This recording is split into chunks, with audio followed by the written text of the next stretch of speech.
얼마 전에 제가 교회에서 집으로 가는 길에 좀 이상한 차를 만났습니다. 조금 멀리 앞에 있는 차였는데요. 이쪽으로 갈지 저쪽으로 갈지 갈팡질팡하면서 운전을 하는 거예요. 좁은 2차선 도로였는데요. 혼자 두 차선을 다 차지하면서 가니까 이 뒷차들은 뭐 앞질러 갈 수도 없고요. 또 기다리자니 너무 느려서 답답해하는 그 심정이 좀 느껴질 정도로 그렇게 가고 있는 거예요. 근데 보통 맨하탄에서는 그런 차들을 이렇게 자비롭게 기다려주진 않잖아요. 그래서 뒤에서 막 경적을 울려요. 빵빵거리면서. 그 바로 뒷차는요, 그 앞차를 막 바싹 붙어가지고 위험하게 달리는 거예요. 다행히도 그 차와 함께 달린 구간이 그렇게 긴 구간은 아니었습니다. 또 오랜 시간 그 상태가 유지되지는 않았어요. 그럼에도 불구하고 멀리서 그 차를 바라보는데요. 저 역시도 조금 답답하고 그 차도 그리고 그 차를 뒤따라가는 차들도 위험해 보여서 조금은 불안한 마음이 계속 있었어요. 멀리서 그 차를 보는데 저 차 왜 그러지? 음주운전하는 건가? 아, 뭐지? 핸드폰 보면서 운전하는 건가? 아니면 혹시 뒷차랑 어떤 싸움이 붙어가지고 이렇게 화풀이를 하는 건가? 그러면 안 되는데 막 이런 생각 저런 생각을 가지면서 막 따라갔습니다. 다행히도 곧 조금 넓은 길이 나와서 차들이 하나 둘씩 그 차를 지나갔어요. 저도 금방 그 차를 지나갈 차례가 되었습니다. 그래서 그 차를 지나가면서 살짝 봤어요. 막 화를 내면서 보진 않았습니다. 여러분들 오해하시면 안 돼요. 누구실까? 왜 그랬을까? 하는 궁금함에 봤어요. 근데 차 안에 계신 분을 보니까요. 왜 그랬는지 이해가 가더라고요. 그 차 안에는요. 나이가 지긋하신 할머니께서 핸들을 꼭 잡고 이렇게 긴장한 채로 운전하고 계시는 거예요. 옆에는 이제 남편이시겠죠. 할아버지 한 분 태우시고 두 분 모두 긴장한 상태로 이렇게 차 안에 계신 거예요. 옆에 볼 여유도 없어요. 그냥 오직 딱 앞에만 보고 가시는 거예요. 맨하탄이 처음이신 것 같기도 하고 아니면 오랜만에 운전을 하셨나 그런 생각이 들면서 그 두 분의 모습을 보니까 멀리 있을 때 그 차를 보면서 왜 저렇게 운전하는 거야? 저러면 안 되는데 했던 제 모습이 조금 부끄러워지면서 그 두 분에게 죄송한 마음이 들더라고요.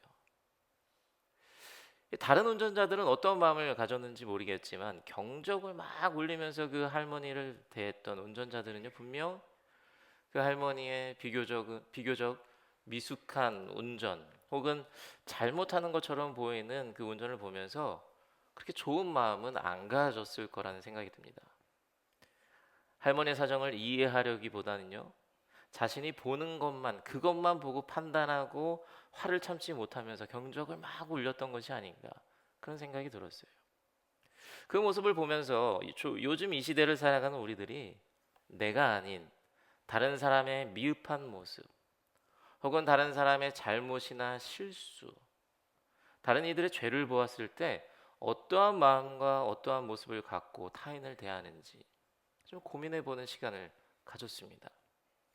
분명 하나님께서 원하시는 모습이 아니란 것을 알면서요. 그러한 타인을 보게 되면 때로는 답답하기도 하고요. 또 때로는 정죄하기도 하고 때로는 무시하고 비난하기도 하고 조롱하는 모습을 갖는 것이 우리들의 솔직한 고백이 아닐까 생각해 봅니다. 오늘 우리가 함께 읽은 누가복음 13장의 말씀은요. 이러한 생각을 조금 더 확장시켜 주고요.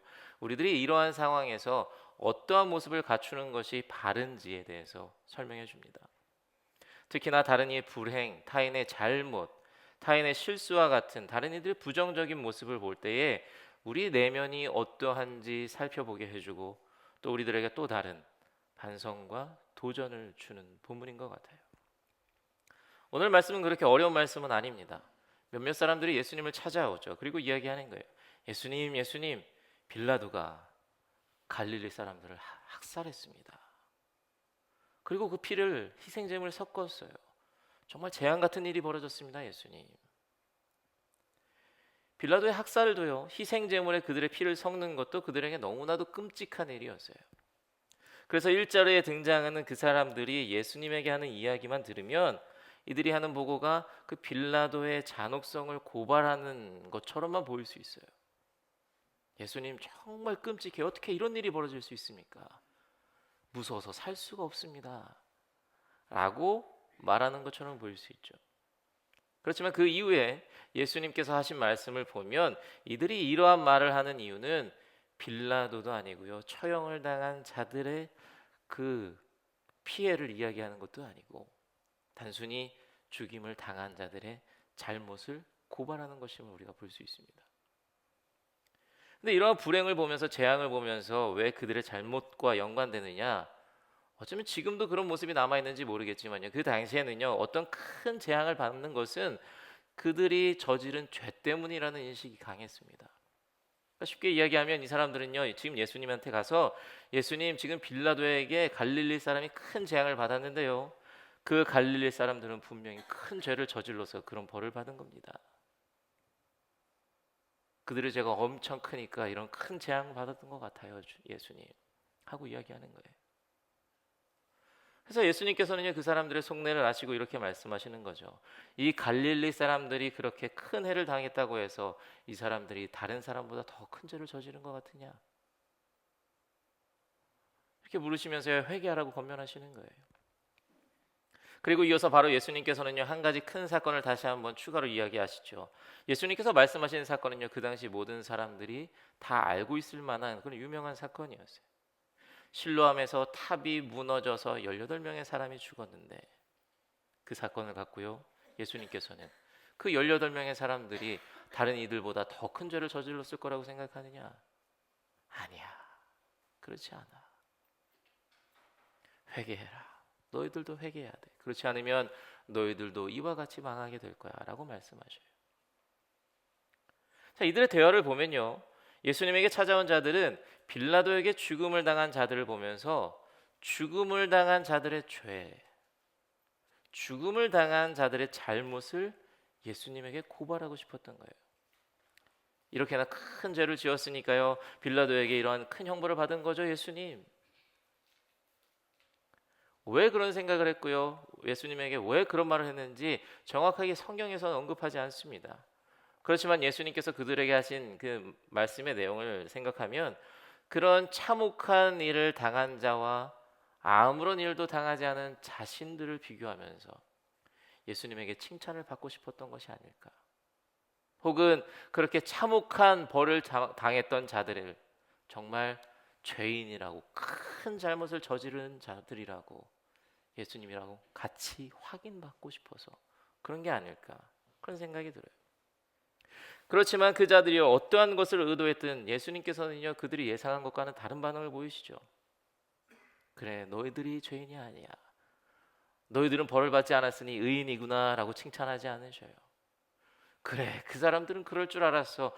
그렇게 큰 잘못을 저질렀으니 그런 벌을 받은 거지 라고 말씀하지 않으신단 말이죠. 예수님은 그 죽음 당한 자들에게 큰 관심을 보이지 않으셔요. 예수님은요, 오히려 자신을 찾아온 자들에게 말씀하셔요.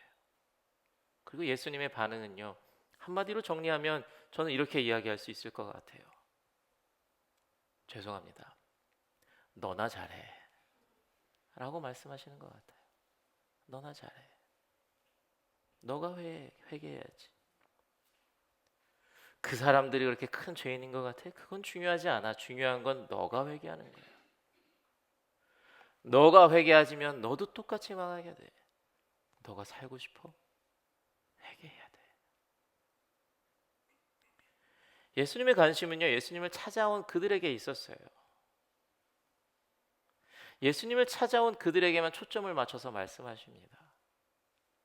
아마도 예수님은요, 당신을 찾아온 자들에게 죄의 모습이 발견되기를 원하지 않으셨기 때문에, 그리고 그들에게 새로운 희망을 보기 위해서 그들에게 집중하셨고요, 그들에게 회개라고 말씀하셨던 것 같아요.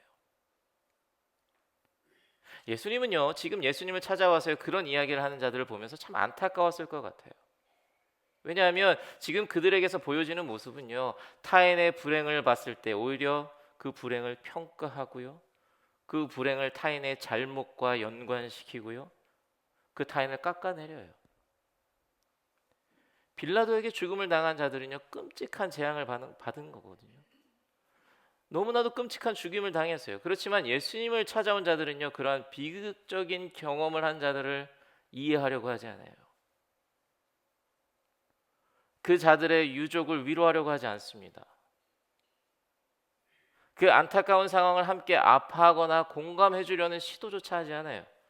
오히려 알지 못하는, 확신할 수 없는, 자신들이 보고 판단하는, 그리고 의심하는 그들의 죄의 경중을 논하고요, 죄의 크기를 스스로가 비교하려고 해요. 죄의 문제는 하나님께서만 다루실 수 있는 거잖아요. 죄를 평가하고 정죄하는 것 하나님만 하실 수 있는 거잖아요. 그런데 그러한 죄를 자신들이 평가합니다. 죄를 자신들이 다루려고 하는 것처럼 보인단 말이죠. 그러다 보니 그들에게서 정죄의 모습이 보이는 거예요. 타인을 향한 비난과 조롱의 모습까지 보이는 것 같아요. 얼핏 보면 그들의 입에서는요, 타인의 죄를 언급하는 것처럼 보이죠. 그렇지만 그들의 입에서 나오는 것은요, 사실 자신의 죄를 스스로 고발하고 있는 거예요. 예수님은 그 소리가 들리셨던 거예요. 그들의 입에서 나오는 정죄의 소리가, 그들의 마음에 있는 비난의 소리가 예수님은 들리셨던 거예요. 여러분 보시면 아시겠지만요, 예수님을 찾아온 그들에게 죄의 모습이 발견된 것은요, 죄인을 만나서도 아닙니다. 죄인과 접촉해서도 아니에요. 단지 죄인의 죄를 언급했을 뿐인데 그 죄가 이야기를 하는 사람에게 전염이 돼요. 그들이 어떤 일을 하지 않았단 말이죠. 단지 말했을 뿐인데 예수님에게는 죄의 소리가 들려요. 그것이 가능했던 것은요, 아주 편협한 정죄와 평가의 시선으로만 죄인들을 바라보고 이야기했기 때문에 타인의 죄에서 나의 죄로 전이가 되는 거예요. 예수님께서 이러한 죄의 확산과 죄의 전이를 막고자 하는 마음이 크셨을 것 같아요. 빌라도가 처형한 것은요, 사실 어떠한 제목인지 우리는 알지 못해요. 어쩌면 하나님께서 보시기엔 죄가 아니었음에도 불구하고 처벌받았을지도 몰라요. 하지만 지금 예수님 앞에서 타인을, 이웃을, 다른 이들을 정죄하고 비난하고 조롱하는 말들을 하는 모습을 보니 오히려 너희들이 지금 죄의 길을 걷고 있구나. 그것은 하나님의 심판을 피할 수가 없어. 너희들이 망하는 길에 먼저 이르게 될지도 몰라. 그러니까 너희가 회개해야 돼 라고 말씀하시는 거예요. 내가 볼 때는 너희가 더 심각한 죄인인 것 같은데 너가 회개해야 돼. 너가 잘해야 돼. 근데 여기서 회개는요, 죄를 고백함도 맞겠지만요, 예수님께서는요, 그러한 의미의 회개만 말씀하신 것 같지는 않아요. 회개는요, 우리가 잘 알듯이 방향을 돌리는 겁니다. 우리들의 삶의 방향을, 우리들의 마음의 방향을, 우리들의 영혼의 방향을 하나님께로 돌리는 게 회개죠. 예수님께서는요, 그들이 회개함으로 다시 하나님을 보길 원하셨던 거예요. 그러면 좁았던 그들의 시야가, 정죄와 평가만으로 가득 채워졌던 그들의 시야가 넓어질 수 있다는 것을 아셨기 때문이에요. 하나님을 바라보면, 하나님을 떠올리면 이웃을 바라보는데 정죄와 평가가 아닌 사랑과 자비의 시선으로 이웃을 바라볼 수 있다는 것을 아시기에 그러한 소망을 갖고, 그러한 희망을 갖고 그들이 회복할 것을 기대하시면서 회개하라고 말씀하셨던 거예요. 하나님을 보라고, 하나님께 너희들의 시선을 돌리라고, 하나님께로 너희들의 마음을 돌리라고 말씀하시는 거예요. 그렇게 된다면 지금 누가 큰 죄를 범했다고, 누가 큰 잘못을 저질렀다고 이야기하지 않을 겁니다. 하나님께로 그들의 방향을 돌린다면 그들은요, 죄인들을 이해하려고 노력할 수 있고요, 그들의 가족을 위로하려고 노력할 수 있고요, 그들을 위해서 기도하는 것까지 이르게 될 것이기에 예수님께서는요, 하나님께로 너희들의 시선을 돌려라 라고 말씀하시면서 회개하라고 언급하시는 거예요. 오늘 이 말씀을 보면서 우리들의 모습이 어떠한지 한번 생각해 봤으면 좋겠습니다. 우리들도 그렇지만요, 우리들도 정말 많은 잘못을 저지르고 실수를 저지르죠. 또 다른 사람들도요, 우리 주변에 많은 사람들이 잘못의 모습을 보이고요, 실수의 모습을 보이고요, 심지어는 죄를 짓는 것 같은 모습을 보인단 말이죠. 꼭 내 주변이 아니더라도요, 꼭 내가 보는 것이 아니더라도 전화든지 텍스트든지 누군가의 잘못을 들었을 때 혹은 뉴스를 통해서든 TV를 통해서든 누구의 잘못을 보았을 때 우리들 안에 그때 어떠한 마음이 가장 크게 듭니까? 내가 좋아하는 사람이고요, 내가 사랑하는 사람이면 당연히 이해와 사랑의 마음이 가장 크겠죠. 근데 예수님께서도 말씀하셨잖아요. 너희가 너희를 사랑하는 사람들만 사랑하면 그게 무슨 자랑거리냐? 그건 죄인들도 다 그렇게 해. 그러면서 원수까지 사랑하라고 말씀하시잖아요. 제가 원수를 사랑하라고까지 말씀드리진 않을게요. 그런데 내가 조금이라도 마음에 들지 않는 자의 잘못을 보았을 때, 내가 미워하는 자의 실수를 봤을 때, 혹은 나를 미워하는 자의 흠을 봤을 때 우리들은요, 그때 어떠한 마음을 갖고 그들을 바라보십니까? 이해해 주길 원하십니까? 보듬어 주시려고 노력하십니까?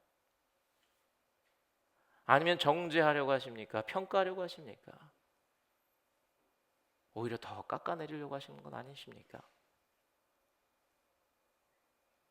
그렇게 된다면 우리들의 그 마음 하나를 우리들은 이미 예수님에게 우리 소리가 들려지는 거예요. 죄의 소리가. 말씀드렸잖아요. 죄는 만나지 않아도요, 섞이지 않아도요, 전염될 수 있어요. 내 말 한마디로, 내 마음 한 움큼만으로 죄가 시작될 수 있습니다. 그리고 예수님께서 우리들에게 말씀하실 수 있겠죠. 너가 먼저 회개하라고. 너가 회개해야 된다고. 저는 그래서 이런 제안을 드리고 싶어요. 혹시라도 누군가의 잘못이 보인다면, 누군가의 죄가 보이고요, 누군가의 실수가 보인다면 그때는 내가 하나님께 회개하라는 사인인가? 지금 내가 회개해야 되는 때이구나.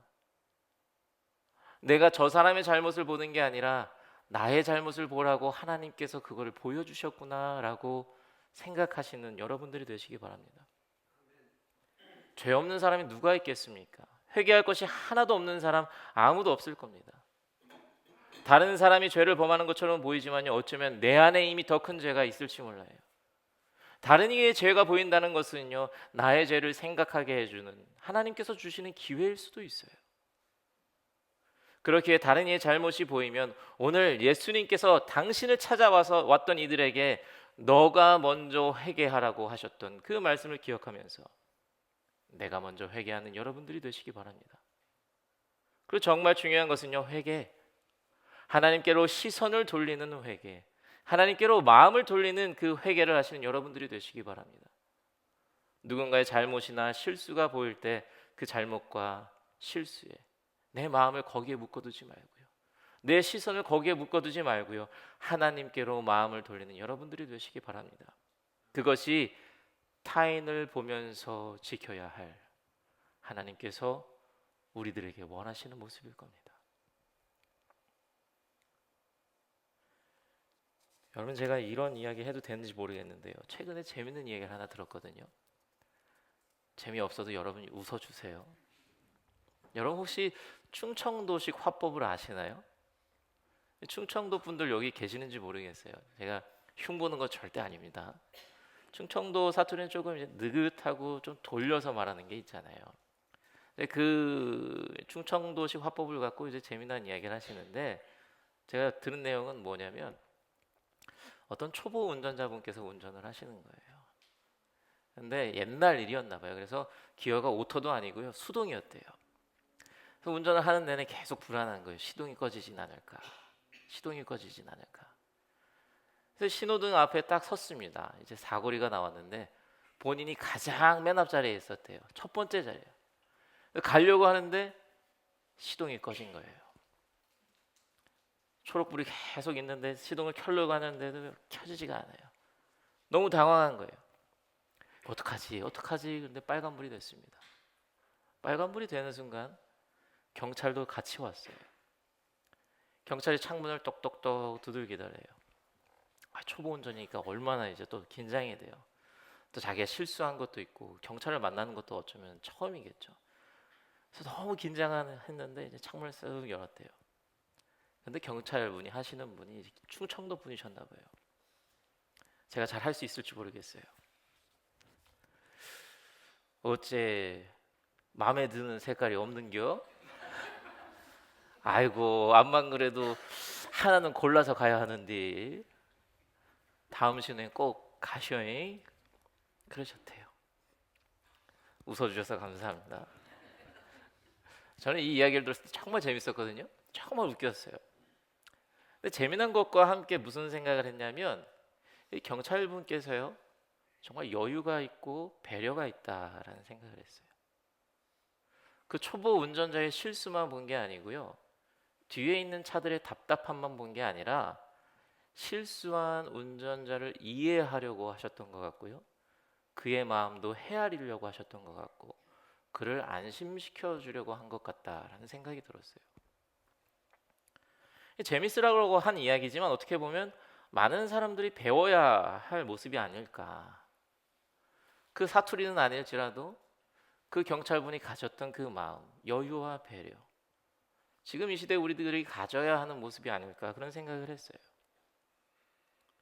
다른 이의 마음을 헤아려 주는 여유, 다른 이에게 안심을 주고자 하는 그 배려, 어떻게 하면 그러한 모습을 가질 수 있을까 생각해 봤는데요, 특히 우리 신앙인들에게 이러한 여유와 배려는요, 다시 한번 말씀드리지만 회개에서 시작되는 것 같아요.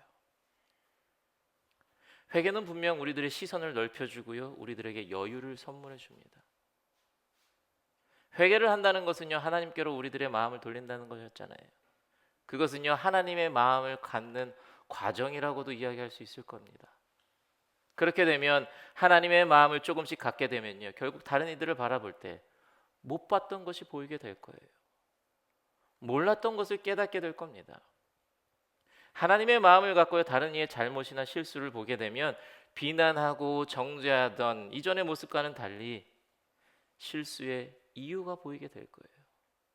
이해할 수 있는 여유가 생기게 될 거고요, 격려할 수 있는 용기와 배려를 가질 수 있게 될 거라 믿습니다.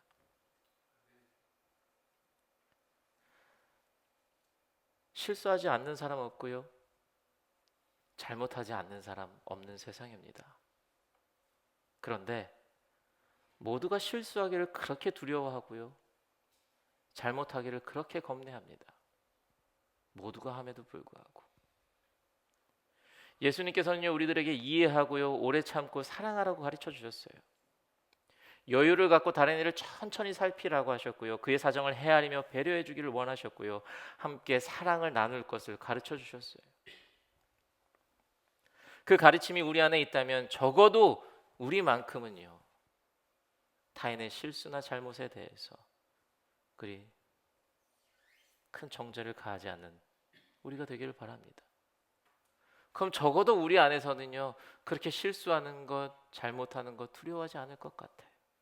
왜냐? 실수해도 이해해 줄 수 있으니까, 잘못해도 격려해 줄 수 있고 사랑해 줄 수 있으니까, 그것이 우리 안에 기본적으로 깔린 마음이 되어야 하지 않을까, 그런 생각을 해봅니다. 그래서 정말 바라옵기는요, 교회에서만큼이라도요, 크리스천 사회들에서만큼이라도 이해와 여유와 배려와 사랑이 넘쳐나기를 소망해 봅니다. 그래서 우리 안에서만큼은요, 잘못해도요, 실수해도요, 정죄와 비난이 하나도 없는 이해와 사랑과 배려가 가득하기를 정말 간절히 바라봅니다. 이것을 위해서 오늘 예수님의 말씀을 기억하면서 회개하시는 우리 모두가 되기를 바랍니다. 회개가 우리에게 믿음의 여유를, 사랑의 배려를 가능하게 만들어 줄 것이라 믿습니다.